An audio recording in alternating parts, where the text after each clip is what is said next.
Hello दोस्तों, आप लोगों का स्वागत है हमारे चैनल पे। और आज के वीडियो में हम बात करेंगे टॉप 10 ट्विस्ट एंडिंग मूवीज के ऊपर। तो बेसिकली ट्विस्ट एंडिंग फिल्मों में क्या होता है कि हम एक कहानी देखते हुए आगे बढ़ते हैं, फिर अचानक से एक फिल्म के एंड में आते आते एक खतरनाक सा ट्विस्ट हमारे सामने आता है कि हमारे पैरों तले जमीन खिसक जाती है। तो ऐसी फिल्में देखना अगर आपको पसंद है तो ये वीडियो स्पेसिफिकली आपके लिए बनाया है। तो इस वीडियो में 10वें नंबर की मूवी है साइड इफेक्ट्स। इस फिल्म की कहानी शुरू होती है मार्टिन और एमिली से। मार्टिन एक 4 साल की सजा काट के आया हुआ बंदा है जेल से, और एमिली जो है वो एक सुसाइड अटेम्प्ट करती है, और उसके सुसाइड अटेम्प्ट के बाद उसको एक साइकेट्रिस्ट हायर किया जाता है जो उसको कुछ दवाई देता है, लेकिन उन दवाओं को उसके ऊपर कोई असर नहीं होता है।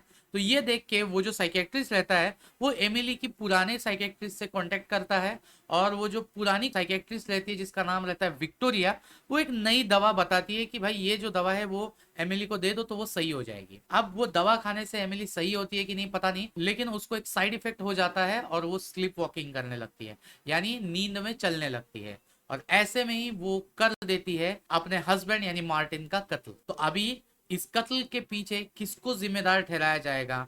वो जो दवा है उसको, या वो दवा जिस साइकेट्रिस्ट ने दी उसको, या फिर जिसने ये दवा सजेस्ट की उसको? एंड में क्या होता है वो जानने के लिए आपको ये फिल्म देखनी पड़ेगी। One of the finest crime thriller film ये है। इसीलिए इसमें 9वें नंबर पे फिल्म आती है प्राइमल फियर। प्राइमल फियर की जो कंसेप्ट है वो आपको बहुत हद तक अपरिचित की कहानी जैसी लगेगी। इस फिल्म की कहानी शुरू होती है एक मर्डर से। एक आर्च बिशप रहते हैं रशमन नाम के, उनके बेडरूम में उनका खून करके उनको बेरहमी से मारा गया रहता है। उसका इल्जाम जो है वो एक 19 साल का लड़का रहता है उसके ऊपर आता है, और ये लड़का जो है उसका रोल प्ले किया है एक्टर एडवर्ड नॉर्टन ने। और ये इतना गरीब रहता है कि इसके पास वकील हायर करने की भी पैसा नहीं होता है। और जब उसको पूछा जाता है कि तुमने ये कत्ल कैसे किया, क्या किया, तो वो कहता है कि मैंने ये कत्ल किया ही नहीं, मुझे कुछ याद ही नहीं आ रहा है जो आप कह रहे हो। तो ये सुनने के बाद इसका केस लेने के लिए एक वकील आता है जिसका नाम रहता है मार्टिन वेल। उसका कैरेक्टर प्ले किया एक्टर रिचर्ड गियर ने। ये उससे मिलता है और उसकी केस जानने की कोशिश करता है, लेकिन ये लड़का उस कत्ल के बारे में कुछ बता ही नहीं पाता है, क्योंकि वो कहता है मेरे को याद ही नहीं है कि मैंने उनका मर्डर किया है, क्या किया है, कैसा किया है। और ऐसे में अचानक से वो लड़का वायलेंट हो जाता है और अचानक से फिर वापस से नॉर्मल हो जाता है। तो उससे ये जो वकील है उसको पता चलता है कि इस लड़के को स्प्लिट पर्सनालिटी की प्रॉब्लम है। लेकिन अब ये कोर्ट में प्रूव कैसे करे, और क्या वो प्रूव करके ये बेगुनाह साबित हो पाएगा, नहीं हो पाएगा? क्या रहती है आर्च बिशप रशमैन के मर्डर की सच्चाई? अगर वो आपको जाननी है तो इस फिल्म को आप जरूर से देखिए।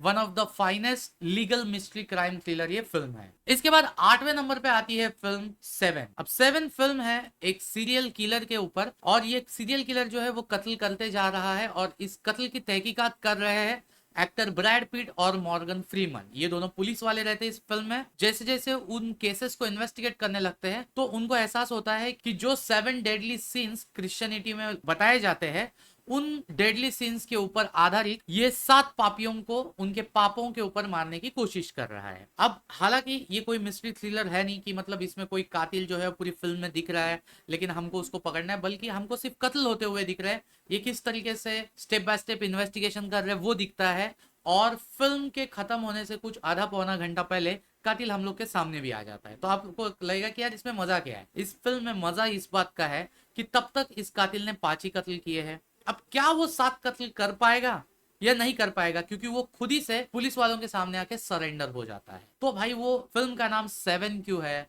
क्या वो वाकई में 7वां कत्ल कर पाता है, नहीं कर पाता है, क्या होता है, वो सब आपको जानना है तो ये फिल्म देखिए। और इसका जो एंड का ट्विस्ट है भाई वो जबरदस्त है। इसलिए इसमें 7वें नंबर पे आती है फिल्म फाइट क्लब। कहानी है एक ऐसे बंदे की, इस बंदे का नाम पूरी फिल्म में बताया ही नहीं गया है, और ये बिल्कुल ही अजीब चीज है कि कहानी के मेन हीरो का नाम पूरी फिल्म में हमको पता नहीं चलता है, जो अपनी लाइफ से बहुत परेशान है। वो रात को सो नहीं पाता है, उसको इंसोम्निया नाम की एक बीमारी हुई है, और इस कैरेक्टर को प्ले किया है एक्टर एडवर्ड नॉर्टन ने।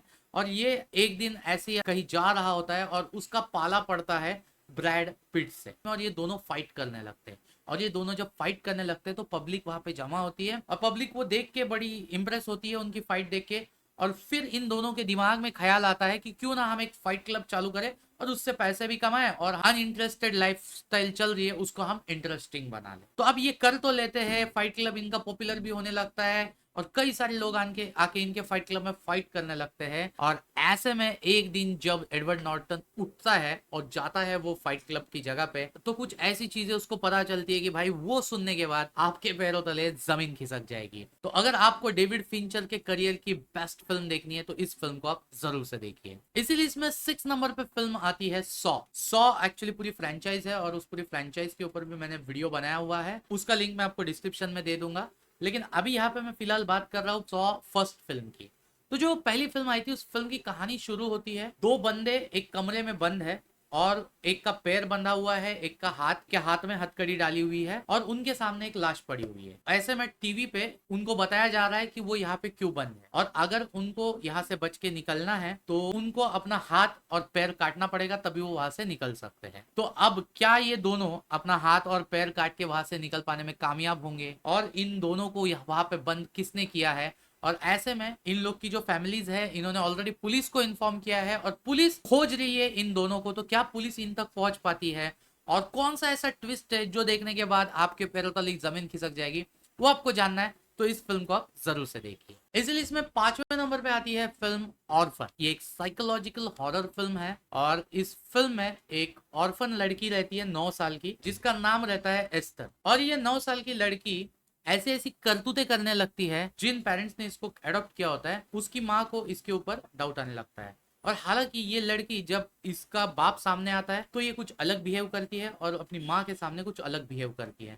तो अब वो ऐसा क्यों कर रही है? क्या वो इंटेंशनली ऐसा कर रही है या उसके पीछे कुछ वजह है? भाई इस फिल्म में ऐसे ऐसे सीन है जो आपके बदन के रोंगटे खड़े करने का काम करेगा। और भाई जो इस फिल्म का एंड का ट्विस्ट है, वो आप ये फिल्म देखते वक्त आपने उम्मीद ही नहीं किया होगा कि कुछ इस तरीके की एंडिंग आपको देखने को मिलेगी। इस फिल्म में जो मेन लड़की है ने एस्टर का रोल प्ले किया हुआ है इजाबेल फुरमन। भाई उसके तो एक्टिंग की दाद देनी पड़ेगी, one of the finest role उसने अपने करियर का इस फिल्म में निभाया है। इसके बाद 4थे नंबर की फिल्म आती है अराइवल। अराइवल में एमी एडम्स ने लीड रोल प्ले किया है और स्टार्टिंग में ही दिखाया जाता है कि एक इनक्यूरेबल बीमारी के वजह से उसकी बेटी हैना की मौत हो जाती है। अब ये जो पहला सीन है, ये जब हम फिल्म में देखते हैं तब हमको जरा सा भी एहसास नहीं होता है कि आगे जो फिल्म बढ़ने वाली है उसका इस सीन से कोई कनेक्शन है, क्योंकि आगे फिल्म बिल्कुल अलग ही टॉपिक पे शुरू हो जाती है। 12 एक्स्ट्रा टेरेस्ट्रियल स्पेसक्राफ्ट बाहरी दुनिया से धरती पे आते हैं। मिलिट्री और साइंटिस्ट जो है वो पैनिक में आ जाते हैं और ऐसे में एमी एडम्स और जेरेमी रेनर जो एक्टर है इस फिल्म में, इन दोनों के ऊपर जिम्मेदारी आती है कि भाई जाके इन्वेस्टिगेट करे कि ये जो एलियंस आए हैं धरती पे, इनके वजह से धरती को खतरा है या नहीं है। फिल्म देखते वक्त आपको पूरा टाइम लगता रहेगा कि हम एक ऐसी साइंस फिक्शन मूवी देख रहे हैं, इसमें कुछ एलियन वाला रहेगा, कुछ एलियन आएगा लोगों को मारेगा, इस किस्म का कुछ रहेगा। लेकिन इस फिल्म के एंड में जो वो एलियन का जो ट्विस्ट आता है, भाई वो ट्विस्ट देखने के बाद आप बोलोगे भाई साहब ये फिल्म में ये चल रहा था और हम पूरी फिल्म में कुछ अलग ही चीज सोच रहे थे। तो वो क्या अलग चीज सोच रहे थे और क्या होता है वो जानना है तो इस फिल्म को एंड तक जरूर देखिए। इसीलिए इसमें 3rd नंबर पे आती है Star Wars the Empire Strikes Back episode 5। अभी अगर आपको नहीं पता है तो बता दूं कि इस फिल्म को एपिसोड 5 कहा गया है, लेकिन एक्चुअल फ्रेंचाइज की ये 2nd मूवी है और इसकी पहली मूवी आई थी Star Wars A New Hope. अब Star Wars A New Hope में कोई ट्विस्ट एंडिंग नहीं है, लेकिन आपको द एम्पायर स्ट्राइक्स बैक को अच्छे से समझना है। उन कैरेक्टर्स की, जो भी कैरेक्टर्स उसमें दिखाए गए हैं, उनकी बैक स्टोरी पूरी समझनी है और उसमें जो कहानी का मेन विलन दिखाया गया है उस विलन की डेप्थ तक जाना है तो आपको star Wars A New hope जानना जरूरी है। और उसके बाद इस फिल्म की जो एंडिंग आती है भाई द एम्पायर स्ट्राइक्स बैक की, और गलती से भी जाके आप गूगल पे ये सर्च मत करिए कि भाई द एम्पायर स्ट्राइक्स बैक में क्या ट्विस्ट था, क्योंकि ये उस वक्त बहुत बड़ा ट्विस्ट माना जाता था और उस ट्विस्ट की वजह से ये फिल्म आज भी बहुत ज्यादा पसंद की जाती है। इसीलिए इसमें 2nd नंबर की फिल्म आती है स्क्रीम। ये एक स्लैशर हॉरर थ्रिलर फिल्म है। अब स्लैशर फिल्म में क्या होती है, इन फिल्मों में कोई कातिल रहता है जो मुंह पे नकाब लगा के चाकू से लोगों की हत्या करता है। तो इस किस्म की फिल्में शायद आपने देखी होंगी, लेकिन इसमें की ये जो स्क्रीम फिल्म है ये वन ऑफ द फाइनेस्ट है। अब इस फिल्म में एक हाई स्कूल के बच्चों की सेटअप रखा हुआ है और उसमें कत्ल होने लगते हैं। अब कातिल कौन है क्या है मैं इसमें नहीं बताऊंगा आपको। अब ये फिल्म देखिए, अगर आपको मर्डर मिस्ट्री टाइप और हॉरर टाइप फिल्में पसंद आती है तो ये फिल्म आपको बहुत ज्यादा पसंद आएगी। और इसका जो ट्विस्ट था भाई वो खतरनाक था और जिस तरीके से एंडिंग की गई है भाई, वो बदन पे रोंगटे खड़े करने का काम करती है। तो अगर आपको ये फिल्म पसंद आती है तो स्क्रीम के सारे सीक्वल्स आप बैक टू बैक देख सकते हो, और सारे सीक्वल्स मजेदार थे। और इसी लिस्ट में पहले नंबर पे आती है फिल्म साइको। ये थोड़ी ब्लैक एंड व्हाइट के जमाने की फिल्म में लेके आया हूँ, लेकिन आज के टाइम पे भी अगर आप सर्च करोगे अल्फ्रेड हिचकॉक के करियर की सबसे बढ़िया फिल्म कौन सी थी, तो हर कोई आपको यही कहेगा साइको। इस फिल्म में जो एंडिंग थी वो आप एक्सपेक्ट ही नहीं करोगे। एक तो ये फिल्म बिल्कुल ही अनयूजुअल तरीके से स्टार्ट होती है। इस फिल्म के फर्स्ट आधे घंटे में एक लड़की अपने बॉस का पैसा लेके भाग जाती है और जाके वो एक मोटेल में रहने लगती है। वहां पे उस मोटेल का जो मालिक है उससे मिलती है, बात बात करती है, और फिर अपना नहाने के लिए अंदर चली जाती है, और वो नहा रही होती है और उसका कत्ल हो जाता है। मतलब पूरे आधे घंटे तक हम सोच रहे थे कि ये फिल्म की हीरोइन है, जबकि पता चलता है कि कहानी एक्चुअली उसकी है ही नहीं, बल्कि वो मोटेल का जो मालिक है उसकी है। अब उसकी एक्चुअल क्या कहानी है वो मैं आपको नहीं बताऊंगा, जब आप ये फिल्म देखोगे तभी आप जान जाओगे। और इस फिल्म की एंडिंग इतनी खतरनाक है कि भाई साहब उस समय पे इस तरह की एंडिंग किसी ने नहीं सोची थी। अब वो एंडिंग को कई सारी फिल्मों में इस्तेमाल किया गया है अलग अलग तरीके से। One of the finest suspense mystery thriller ये फिल्म है। आपको कैसी लगी ये लिस्ट कमेंट करके जरूर बताइएगा। इसके अलावा आपको और क्या देखना पसंद है वो भी कमेंट कीजिए, ताकि उसके ऊपर मैं वीडियो बनाने की कोशिश करूंगा। बाकी वीडियो अच्छी लगे तो वीडियो को लाइक करना, चैनल पे फर्स्ट टाइम चैनल को सब्सक्राइब करना।